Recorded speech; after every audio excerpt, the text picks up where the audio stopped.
नमस्कार, आप देखना शुरू कर चुके हैं बक्सर खबर डेली बुलेटिन में आपका स्वागत है। न्यूज़ बुलेटिन के स्पॉन्सर्स हैं आरके ज्वेलर्स, आकर्षक आभूषणों के विश्वसनीय विक्रेता, यमुना चौक, बक्सर।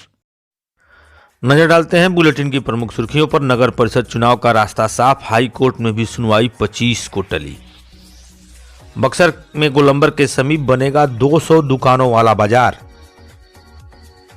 चौसा श्मशान के पास बनेगा रास्ता, डीएम ने किया शिलान्यास।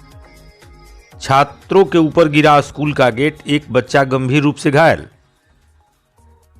नवानगर में आयोजित हुई 2 दिवसीय तरंग प्रतियोगिता। नगर निकाय चुनाव में भाजपा डाल रही अड़ंगा, जदयू का आरोप।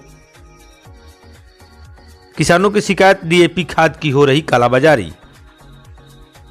सांसद ने कहा, उपचुनाव के बाद महागठबंधन की उल्टी गिनती शुरू। खबरें विस्तार से के प्रायोजक हैं Allen Solly, PP road, church market, Buxar. मिल रहा है हर खरीद पर प्यारा उपहार। कामधेनु नेक्स, नए जमाने की मजबूत सरिया। जिंदल पैंथर सीमेंट एवं सरिया के मुख्य विक्रेता गंगासागर बिल्डिंग मटेरियल, गोलंबर, बक्सर एवं सिमरी।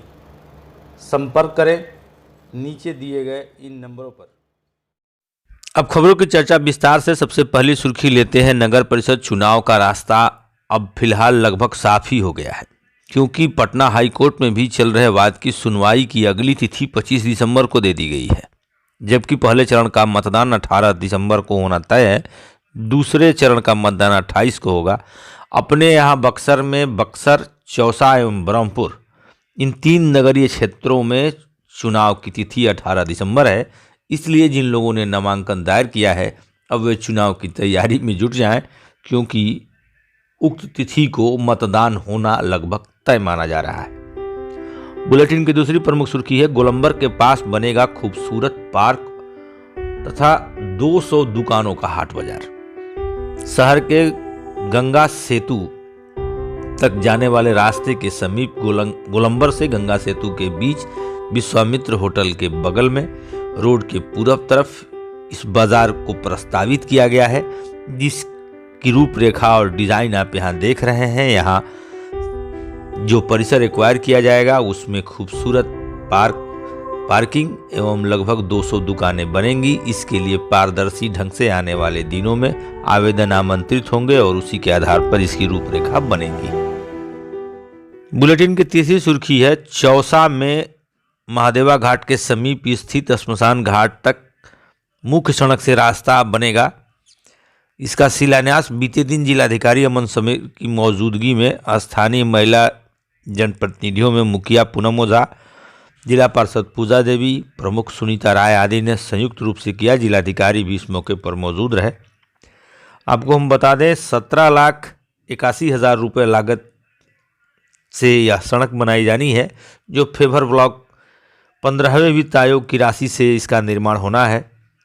यहाँ अन्य दूसरे कार्य भी होंगे। इसके लिए जिला प्रशासन ने अपनी योजना बनाई है।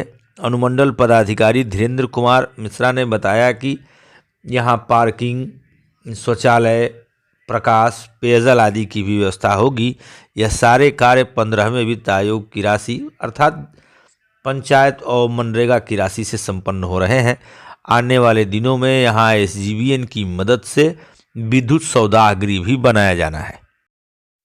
बुलेटिन की चौथी सुर्खी है, नवानगर प्रखंड के आथर में स्थित राजकीय बुनियादी विद्यालय का गेट बीते दिन दोपहर में गिर पड़ा। वहाँ खेल रहे आधा दर्जन बच्चे उसकी जद में आ गए। हालांकि अन्य को हल्की फुल्की चोटें आई हैं, लेकिन एक बालक जिसका नाम यश कुमार पिता संजय कुमार केसरी है, उसका पैर टूट जाने की बात सामने आई है। उसे गंभीर हालत में उपचार के लिए नवानगर के प्राथमिक स्वास्थ्य केंद्र से आरआर रेफर किया गया है। इस विद्यालय में हुई इस दुर्घटना के बाद स्थानीय ग्रामीणों और अभिभावकों ने मिलकर विद्यालय के शिक्षकों की फजीहत की। हालांकि अधिकांश लोग चुप रहे, लेकिन एकाध लोगों ने अध्यापकों को जमकर खरी खोटी सुनाई और उन्हें बताया, अगर विद्यालय में बच्चे दोपहर के वक्त खेल रहे थे तो शिक्षकों को उस पर ध्यान देना चाहिए था। विद्यालय का जो गेट टूटकर गिर पड़ा, उस पर बच्चे झूला झूल रहे थे और अधिक वजन की वजह से पुराना गेट कवर कर नीचे आ गया।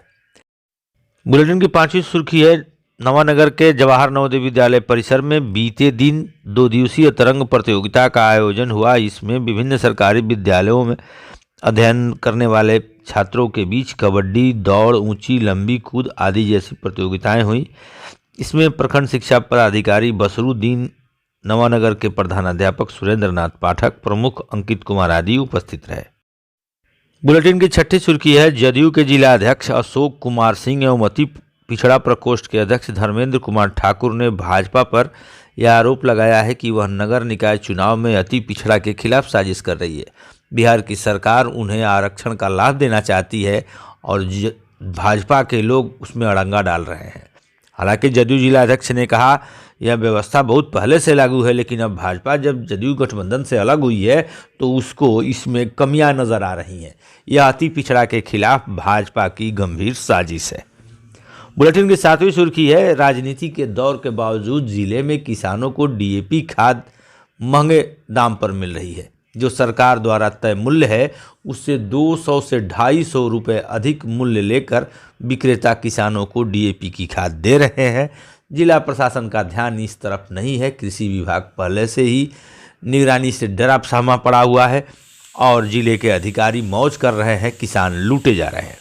बुलेटिन की आठवीं सुर्खी है, भाजपा के स्थानीय सांसद सह केंद्रीय राज्य मंत्री अश्विनी चौबे ने बीते दिन एक प्रेस बयान जारी कर जदयू की सरकार पर तथा महागठबंधन की सरकार पर चुटकी लेते हुए कहा, बिहार के कुढ़नी में हुए उपचुनाव को लेकर लंबी लंबी बातें महागठबंधन के लोग कर रहे थे, लेकिन वहां भाजपा की जीत ने यह साबित कर दिया है, अब आने वाले समय में महागठबंधन की उल्टी गिनती शुरू हो गई है। कुर्नी की देवतुल्य जनता को बहुत बहुत बधाई व आभार। आप देख रहे हैं कि 8 दल मिलकर के और बीजेपी से मुकाबला कर रहे थे। ये सुशासन बाबू दुशासन वर्ग के बीजेपी का मुकाबला कर रहे थे। जनता के आशीर्वाद से बीजेपी ने महागठबंधन को धूल चढ़ा दी है और मुख्यमंत्री नीतीश कुमार जी को, जो पूरी तरह से धन तंत्र से लेकर के और प्रशासन तंत्र का दुरुपयोग करके भी वो फेल हो गए, जनता ने उनको ध्वस्त कर दिया और अब उनकी उल्टी गिनती शुरू हो गई है। 2024 और 25 आते आते तो वो सीधे औंधे मुंह गिरेंगे। वो तो अपराध को बढ़ाने में लगे। अब उनका तंत्र फेल हो गया है, उनका दंश कोई काम नहीं कर रहा है। अब वो अपराध को ही बढ़ाने में लगे हैं। आज बिहार में आए दिन अपराध इस प्रकार से बढ़ रहा है कि कोई महिला सुरक्षित नहीं है, कोई लोग सुरक्षित महसूस नहीं कर रहा है। बिहार से लोग भाग रहे हैं। ये देख करके बिहार की पीड़ा आज सचमुच में मन को बहुत कष्ट देता है। ऐसे मुख्यमंत्री आज की बुलेटिन में बस इतना ही। आप देख रहे हैं बक्सर खबर। हमारे साथ अंत तक बने रहने के लिए आप सभी को धन्यवाद।